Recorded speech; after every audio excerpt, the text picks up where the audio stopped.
Vamos a pedirle al Señor que nos dé sabiduría, que nos abra el entendimiento para que comprendamos su palabra y que quite toda distracción y todo aquello que se oponga al conocimiento de Jesucristo. Amén. Oremos. Señor, en esta mañana ponemos nuestra vida en tus manos, confiando en que tú tienes una palabra para cada uno de nosotros, Señor. Te rogamos, Padre, en el nombre de Jesús, que seas tú a través de tu Espíritu Santo quien tome el control de este lugar y de cada uno de nosotros, Señor, de nuestra mente, de nuestros pensamientos, de nuestro corazón. No permitas que nada se levante, Señor, ni se oponga a que tu palabra caiga en buena tierra. Ayúdanos, Señor, en tu misericordia y permite que este día sea diferente, que este día no sea como uno más, que en este día podamos escuchar tu voz y que podamos entender tu voluntad para nuestras vidas. Te lo pedimos, Señor, en el nombre de nuestro Redentor Jesucristo. Amén. Espero que después, cuando regreséis a casa, volváis a retomar el capítulo. Es un capítulo largo, pero incluso ahora que yo trate de desglosarlo, van a haber muchísimas cosas que se me van a pasar por alto. Aquí nos dice que Adonías era de hermoso parecer, y eso es algo que debemos de tener en cuenta para conocer cómo era este personaje. Dice que el rey David, y esto es algo que nos debe de hacer sonar las alarmas a aquellos que sois padres, poned atención a esto. Dice que el rey David no lo había disciplinado a Adonías, y lo vuelvo a repetir, ninguna palabra que tenemos aquí está de más. Amén.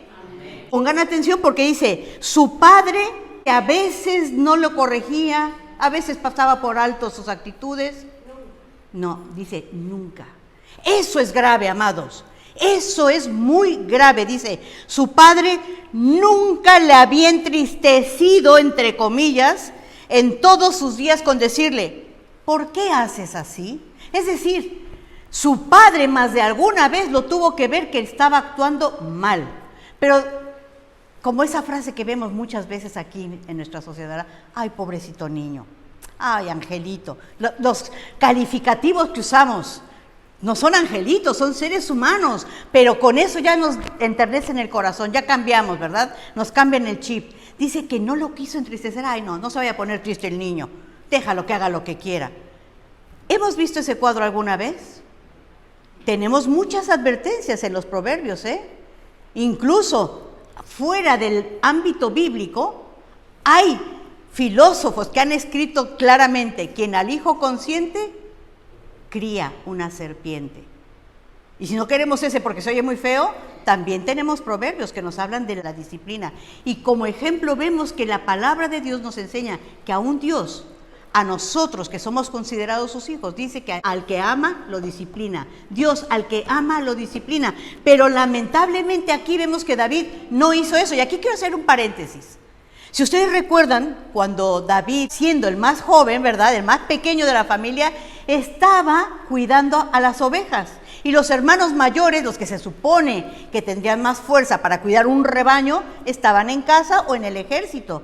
Al parecer él no tenía una buena relación familiar y no sabemos si él tuvo una buena relación o no con su padre.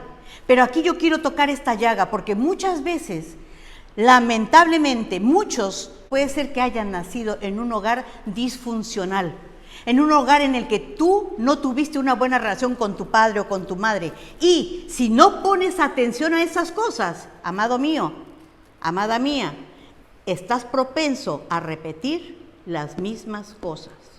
Por eso es importante ver cómo creciste tú para no hacer lo mismo. Amén. ¿Cuántas veces he escuchado, a mí no me dio mi padre esto, mi padre a mí me trataba así? Y queremos implantar las mismas cosas con nuestros hijos. Tengamos cuidado, pidamos como hijos de Dios que el Señor nos dé sabiduría cómo debemos educar a nuestros hijos. Amén. Aquí David falló lamentablemente, no quiso entristecer al muchacho y nunca le corrigió, nunca. Y no solamente fue él, si ustedes ven la historia de sus otros hermanos, era lo mismo, lamentablemente. Dice, cuando David estaba viejo y en su lecho de muerte, Adonías se proclamó rey, a pesar de que el sucesor de David tenía que ser Salomón. Qué triste cuadro, porque Absalón, el otro hermano de Adonías, también se sublevó. ¿Se acuerdan de Absalón? que tenía una melena tremenda que cada año tenía que cortársela, se quedó atorado ahí en el árbol, pero el padre estaba sano, estaba más fuerte, pero también quiso quitarle el trono a su padre. Pero aquí Adonías dice que lo hizo cuando David ya estaba viejo, y aparte de viejo, entrado en años, estaba ya casi por morir. Y ni allí Adonías tuvo compasión de su padre. Qué cuadro más trágico, ¿no creen? ¿Cuántos jóvenes vemos que cometen asesinatos por quedarse con la herencia de los padres? O no están ni muertos los padres y ya están preguntando, ¿qué me vas a dejar a mí? O ya se están peleando por la herencia. Vemos que estos cuadros se siguen repitiendo porque la maldad está en el corazón del ser humano. Lo tremendo es cómo lo dice claramente allí al final, en el versículo 5. Adonías se rebeló, endureció su corazón, propuso en su corazón que él quería ser el rey, costase lo que costase. Y sabemos que la rebeldía es un pecado.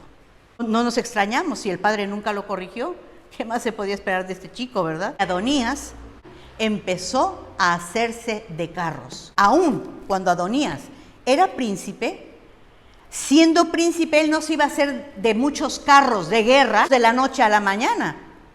Esto nos dice que Adonías ya tenía ese plan maquiavélico en su mente, ya le había dado marcha. Y lejos de detenerse, él continuó, se hizo de carros, se hizo de gentes de a caballo, es decir, gente del mismo pueblo que estaba siendo gobernado por su padre. Y también dice que se consiguió 50 hombres que fuesen delante de él. Ustedes van a decir, ¿para qué 50? Son como los que van tocando ahí panderetas y van gritando, ¡viva Adonías! Y lo curioso es que Adonías estaba repitiendo el mismo molde que su hermano Absalón. Vayan ustedes a 2 de Samuel y lo leen. Hizo exactamente lo mismo. Dice uno, ¿y para qué quería todo eso? Pues para verse fuerte, importante. Ustedes ven hoy en día como alguien que quiere aparentar que tiene poder, que tiene autoridad, lo vemos que lo primero que hace es tratar de llamar la atención de aquellos que le están rodeando. ¿Se han dado cuenta? El coche que usa, la vestimenta que lleva, la postura con que habla, etcétera. Todas cosas externas, pasajeras, pero que funcionan lamentablemente en este mundo, hasta nuestros días. Y sabía Adonías que esto era muy necesario si quería conseguir que el pueblo entero se doblegara y se uniese a él para poder derrocar a su padre y hacerse con el trono. En la familia de David hubo muchas desgracias. Tenemos a Amnón, que también murió asesinado por uno de sus medios hermanos. Tenemos a Absalón, que lo mató el capitán de la guardia, Joab. Y tenemos a Adonías, y de los tres no hacemos uno. Había otro que casi no se menciona, y Adonías era el cuarto.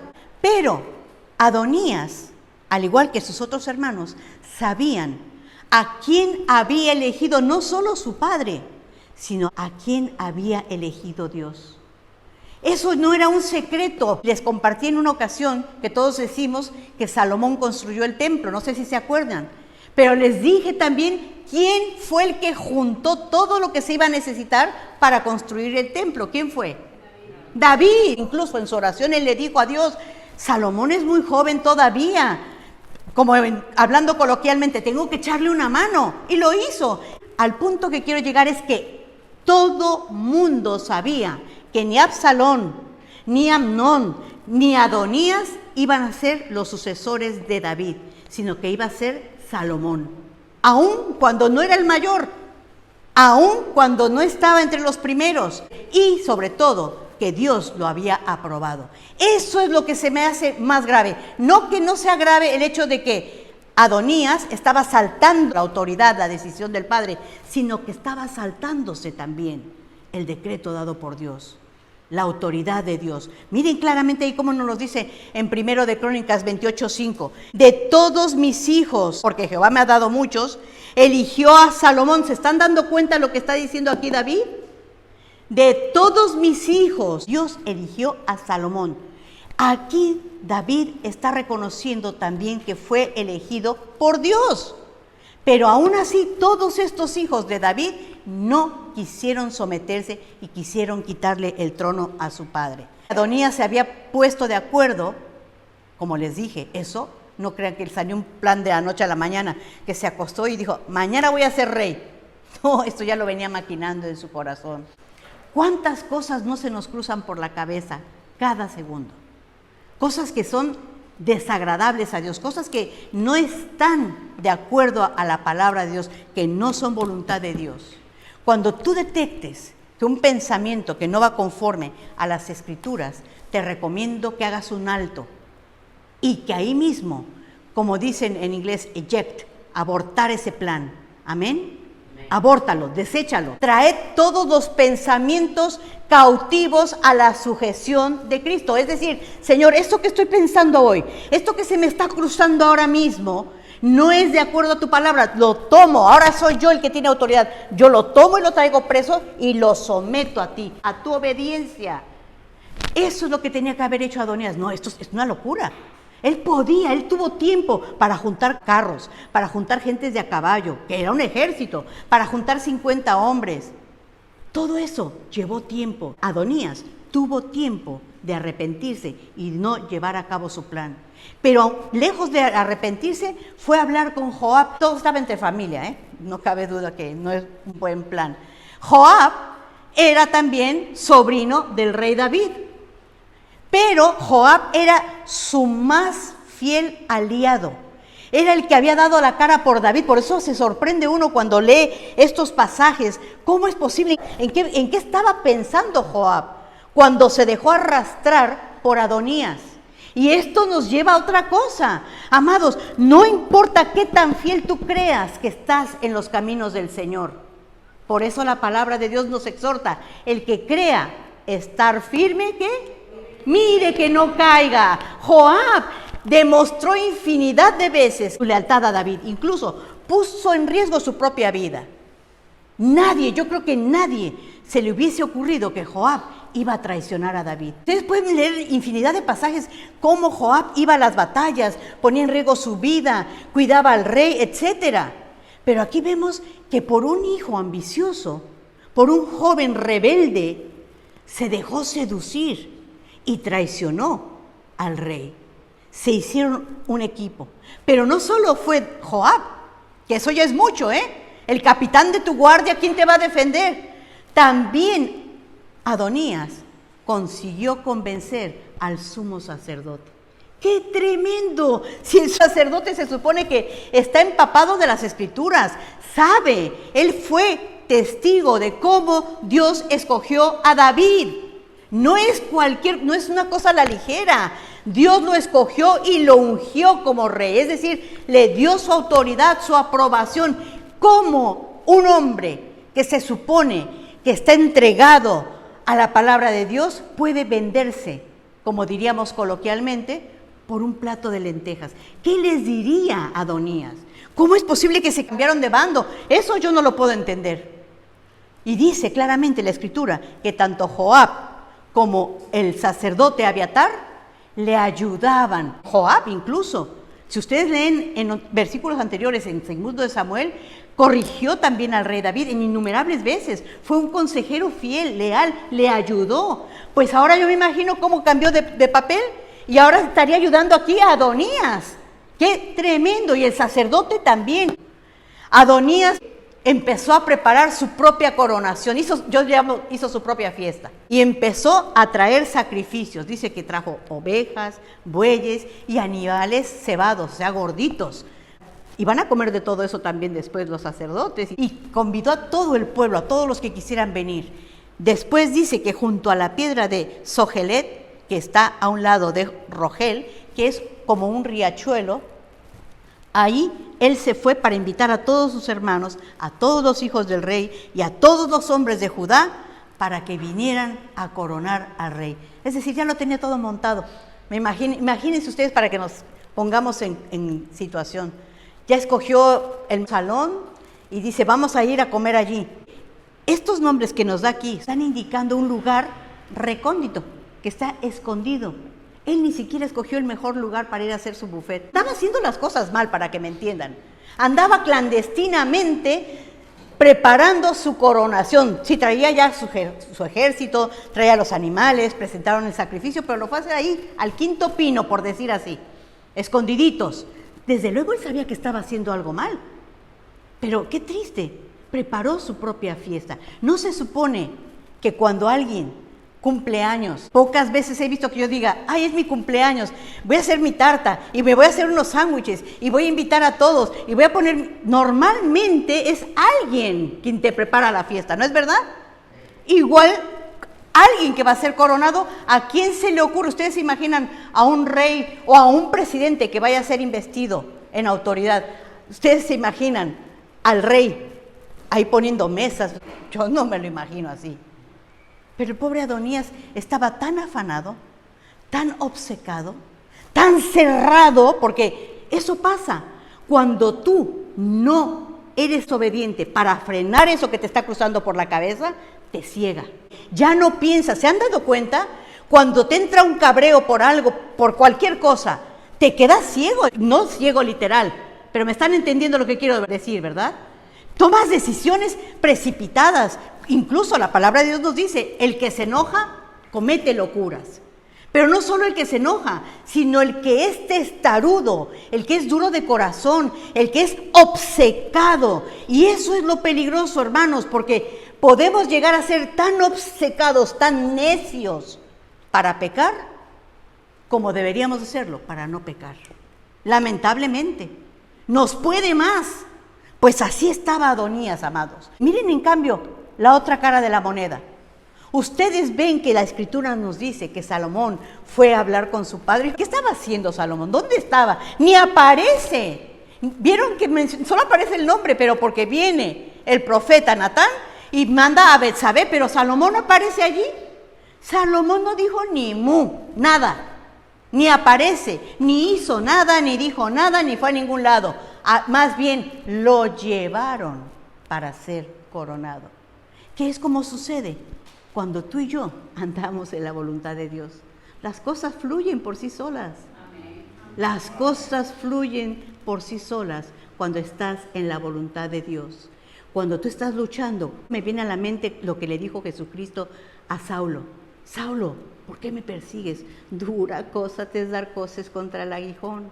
Y muchas veces, amados, tú y yo nos vemos en esa situación, dando coces contra el aguijón, haciéndonos daño nosotros mismos, porque queremos ver que algo se haga aún cuando vemos que la bendición de Dios no está en ello. Esto nos debe de enseñar, amados. Cuando es voluntad de Dios, las cosas fluyen. Miren, Salomón no tuvo que hacer nada. Pero eso sí, Natán, recuerden que fue el mismo profeta que Dios utilizó para ir a confrontar a David cuando él pecó con Betsabé. Este hombre temía al Señor. Ir a confrontar al rey y decirle sus verdades cara a cara no es cosa fácil. Yo creo que él estaba temiendo por su vida, pero fue porque sabía que Dios lo estaba mandando. Y ahora él sabía, porque todo mundo lo conocía, que Salomón tenía que ser el siguiente sucesor al reinado, al trono. Pero ve que no están haciendo nada y va con Betsabé. Le dice, ¿tú sabes que Adonai está proclamando rey? Tu vida corre peligro. Te sugiero que vayas al rey y le preguntes si ese es tu plan. Y vemos que Betsabé afortunadamente escuchó. Claro, su vida estaba en peligro. Si Adonai se hubiese coronado rey, inmediatamente iba a quitar de por medio a todo aquel que fuese una amenaza para quitarlo a él del trono. Como vemos que sucedió, podemos leer muchísimos pasajes que era así. Viene Betsabé ante el rey y le dice claramente, ¿no prometiste que mi hijo iba a ser el que te iba a suceder en el trono? Si dice esas palabras, el rey hubiera dicho, oye, no, espérate, ¿cuándo te prometí? Yo no dije eso. Pero el rey no niega haberlo hecho. Y cuando escucha todo el relato que le da Betsabé, dice, sal. Ahora le dicen, ahí está Natán también haciendo fila, quiere hablar contigo. Déjenle que entre. Esta estrategia de Natán es muy importante. ¿Saben por qué? Porque en el Antiguo Testamento era una ley que para dar un testimonio de algo y que fuese contado como algo verídico, tenían que haber mínimo 2 o 3 testigos. Por eso le dice a Betsabé, ve tú. Natán sabía, si voy yo solo, soy uno. necesito a alguien que me respalde. Entonces ve primero tú y después vengo y te respaldo yo. No es una estrategia mala. Él sabía, conocía cómo debía de funcionar las cosas. Y cuando viene ante el rey y le vuelve a decir, rey, ¿tú ordenaste que Adonai sea coronado por rey? ¿Me estás ocultando algo? Mira, ya se fue con Abiatar. Llamó también a Joab, pero a mí no me invitó ni al sacerdote Sadoc ni a Salomón. Y lo curioso es que dice que la gente más fuerte no fue invitada, es decir, la gente de peso. En otras palabras, ¿a quién estaba invitando Adonai? A los débiles, a los que son fáciles de convencer. Por eso tú y yo debemos de estar pegaditos al pastor, porque el león, el lobo, siempre anda buscando a la oveja más débil, a la que no está firme, a la que no está fuerte, y aún al que se cree fuerte. Ya vemos a Joab, que fue fiel, que peleó por David y cayó. El que crea estar firme, mire que no caiga. David, al escuchar todo esto, dice, llamen a Salomón, y empieza a dar las órdenes de qué es lo que iba a hacer. Primer cosa que dice, llévenlo en mi mula. Uno puede pensar, su burrito, ¿qué más? Una mula. Pero es que era la mula en la que cabalgaba el rey. Y al dejar que Salomón cabalgase en esa mula, estaba dando a entender ante todo el pueblo, él tiene mi respaldo, él tiene mi autoridad. Yo estoy aprobando que él sea mi sucesor. Y no solo eso, también les dice, llévenlo a Gijón, que es un manantial. No era un río más en un lugar recóndito, era un lugar estratégico bien conocido y donde fluía el agua, manaba el agua, hasta el día de hoy. Y eso también nos habla. Y después dice, y llamen al sacerdote Sadoc y únjanlo. ¿Se dan cuenta aquí de los dos cuadros? Uno parece que hizo todo correcto, aparentemente, ¿verdad? Adonías tenía su ejército, hizo sacrificios, pero ¿dónde estaba la unción? ¿Vieron que se mencionara la unción? No, amados, muchas veces tú y yo podemos estar en ese peligro. Muchas veces podemos estar llevando una vida de apariencias, una vida de superficialidad, una vida religiosa, pero no hay unción. ¿Me están entendiendo lo que quiero decir? Sí, puedo leer la Biblia de vez en cuando, puedo orar en los alimentos, cuando ya me voy al trabajo, ay Señor, acompáñame, porque siempre, ¿verdad? El ¿se acuerdan? Bendíceme, acompáñame, dame, protégeme, todo para mí, que no está mal, pero son oraciones a veces mecánicas, como les decía yo el viernes, la oración escopeta, ¿verdad? ¿Se acuerdan lo que les dije de la oración escopeta? Cuando ya no quieres seguir hablando, ya ni sabes de qué estás pidiendo, ya no sabes ni qué más puedes decir, y dices, un escopetazo. La oración escopeta es que salen un montón de balas, y que ya les dije, por favor, les ruego, no quiero oír esas oraciones. Ya cuando no saben qué pedir, ya no saben qué orar a Dios, dicen, y por todo el mundo. Qué fácil, ¿no? Y por todo el mundo, Señor. Dile a quién quieres que bendiga. ¿Qué quieres tú? Y que cuando Dios te responda, tú puedes decir, Señor, gracias. No, sana a todos los que estén enfermos. ¿Habrá enfermos? Digo, aquí nada más. Vamos, yo creo que si todos podríamos levantar la mano. No, bendice a mi hermana Ruth con esos problemas de rodilla. Ayuda a mi hermana Elvi con esos problemas de cadera. Antonio con su tobillo. Pidamos específicamente, amados. Pero ahí veo, y es una crítica constructiva, no crean que estoy criticando por hacer daño, no. Es para que crezcamos y aprendamos. Pero esto nos enseña que muchas veces podemos estar actuando como Adonías, llevando una vida de tradición, de religiosidad. Y no es la apariencia. El viernes también vimos cuáles son los deberes piadosos de todo cristiano. Que a veces creemos, ya acepté a Cristo, aleluya, ya soy salvo. Y ahora ya, como ya soy salvo, ya tengo la salvación, ahora puedo hacer de mi vida lo que yo quiera. Equivocación. Tienes aquí un manual que te dice y que te ayuda a comprobar si realmente eres hijo de Dios. Que lleves una vida santa, que vivas de una manera digna, conforme al llamamiento que Dios te ha dado. Si tú eres un hijo de Dios, tienes responsabilidades. Miren aquí a Adonías, hijo del rey, y era un irresponsable, porque nunca se le corrigió, quería hacer lo que se le daba la gana. saltarse las reglas. Y muchas veces en la vida espiritual, amados, cometemos el mismo error. Venimos a la iglesia, ofrendamos, pero ¿y qué de la unción? Debe haber unción, debe haber comunión con Dios, debe estar el Espíritu de Dios gobernando mi vida.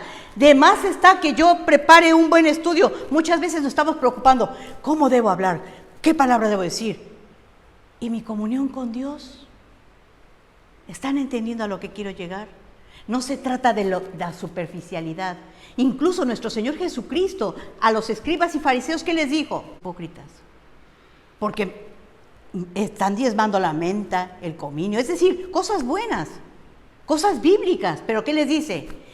Es necesario, y subrayen esta palabra, es necesario hacer esto sin dejar de hacer aquello. Es decir, ven a la iglesia, sí, ven a la iglesia, claro, es bíblico. Ofrenda, es bíblico. Ven a la oración, es bíblico. Pero también no te olvides de caminar en santidad.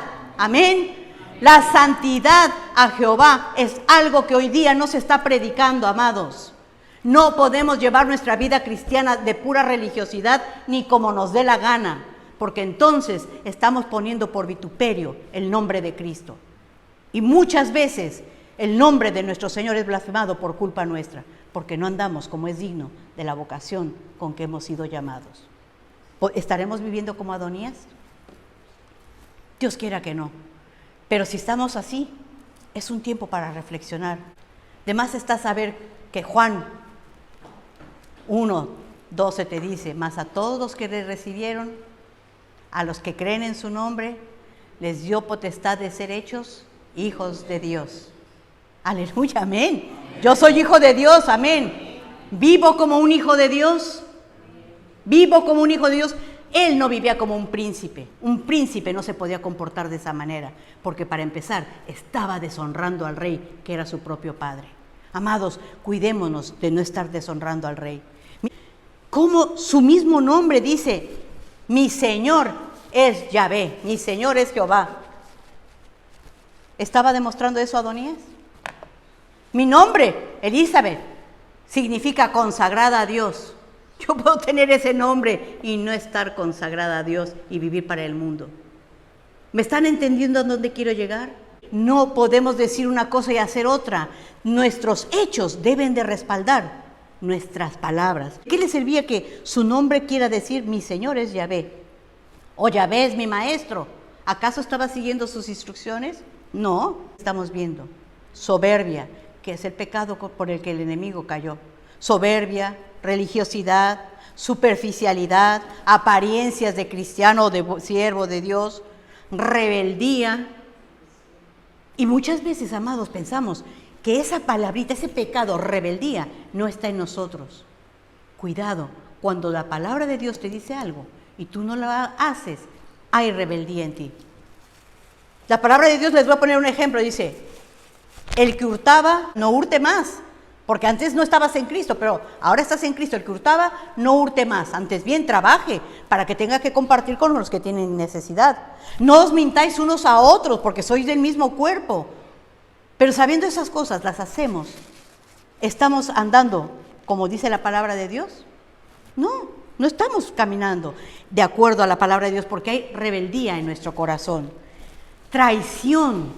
Eso ya es un fruto maligno de pecado. El nombre, el título, ni las apariencias le hicieron rey. Así también, ni el nombre, ni el título, ni las apariencias nos pueden hacer hijos de Dios, amados. Es la verdadera fe puesta en Cristo y nuestro caminar con Él. Dice Mateo 7, por sus frutos los conoceréis. Y me llama mucho la atención, ¿saben? Porque muchas veces nosotros segregamos, dividimos la Biblia, la trozamos con los versículos que nos gustan, pero qué interesante es leer todo Mateo 7, tiene tanta secuencia, si ustedes lo van leyendo. Versículo 15, guardaos de los falsos profetas, que vienen a vosotros con vestidos de ovejas, pero por dentro son lobos rapaces. Ojo, aquí también yo les digo, amados, guardaos vosotros también de esos falsos profetas. Miren lo que le pasó a Joab, aprendamos de Joab. Nosotros no estamos exentos. Cualquiera nos puede mover el tapete si no estás firme en la palabra de Dios, si no conoces las Escrituras. Por eso aprovecho para hacer énfasis. Mañana a las 5 de la tarde aquí hay discipulado, hay bibliología para que conozcas bien la Biblia. De 6 a 7 tenemos catolicismo romano para que aprendas a afianzar tu fe. Tenemos que estar firmes. Por eso dice, guardaos de los falsos profetas. El 16, por sus frutos los conoceréis. ¿Acaso se recogen uvas de los espinos o higos de los abrojos? Así, todo buen árbol da buenos frutos, pero el árbol malo da frutos malos. ¿Cómo era Adonías? Un fruto malo, un árbol malo. ¿Por qué? Porque de lo interior es de lo que nosotros fructificamos. Lo que hay en tu corazón se va a ver con tus hechos, con tus actos. Él será muy príncipe, pero sus actos serán contrariamente a los de un príncipe. Mateo 7:24, por tanto, cualquiera que me oye estas palabras y las hace, y ojo, que estas son palabras de nuestro Señor Jesucristo, cualquiera que me oye estas palabras y las hace, ¿qué dice? Le compararé a un hombre sabio, pero el que no las hace, le compararé al hombre necio. Necio es el que te están diciendo, no construyas así, no construyas ahí. Y a pesar de que te están advirtiendo, vas y lo haces. ¿Qué dice la palabra de Dios? El necio construyó de la manera que no era sabia. Y cuando vinieron los vientos, las lluvias, y golpearon con ímpetu contra esa casa, ¿qué pasó con esa casa? Se derrumbó. Que tu vida y la mía, amados, esté cimentada en la roca que es Cristo, en su palabra, pero porque la conocemos y la ponemos en práctica. Van a venir los vientos, Jesucristo dijo, en el mundo tendréis aflicción, ya eso es una garantía, pero confiad, yo he vencido al mundo. Y si yo estoy pegado a la roca, clavado en la roca, si el Señor es conmigo, ¿quién contra mí? Si Dios es por nosotros, ¿quién contra nosotros? ¿Qué me importa que llueve, que sople? Puede soplar con ímpetu el viento, pero mi casa no se va a derribar en el nombre de Jesús. Tengamos cuidado con esas pequeñas zorras, esos pequeños pensamientos que se nos cruzan de altivez, de soberbia, de seguridad en mí mismo, en lo que yo puedo hacer, en mis hechos, en las apariencias. Amados, tenemos que analizar cada día nuestra vida en el espejo que nos muestra tal y como somos. Amén. Vamos a ponernos en pie, vamos a pedirle al Señor que nos ayude y nos libre de caer en todas estas cosas que hemos visto. Qué hermoso poder comparar. Estuvimos viendo todo el libro de Esdras, un hombre diligente, ¿verdad?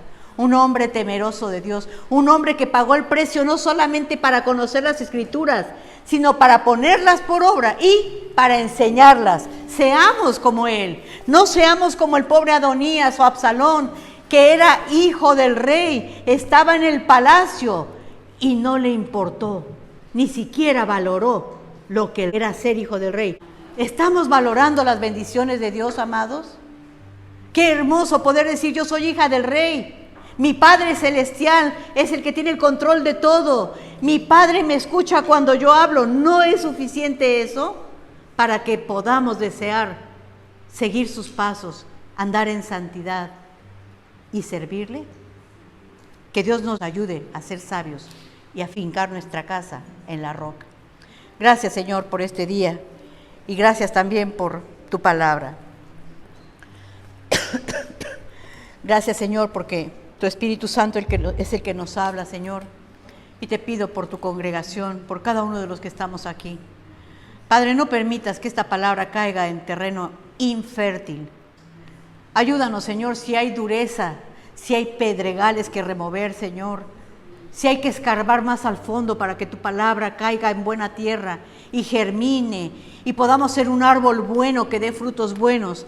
Así sea, Señor. Cava profundo en nuestro corazón, Señor. Ayúdanos a quitar toda la maleza que se interpone para que tu palabra florezca en nuestras vidas. Ayúdanos a ser sabios, entendidos y a poner tu palabra en acción. Te lo pedimos en el nombre de Cristo Jesús. Amén.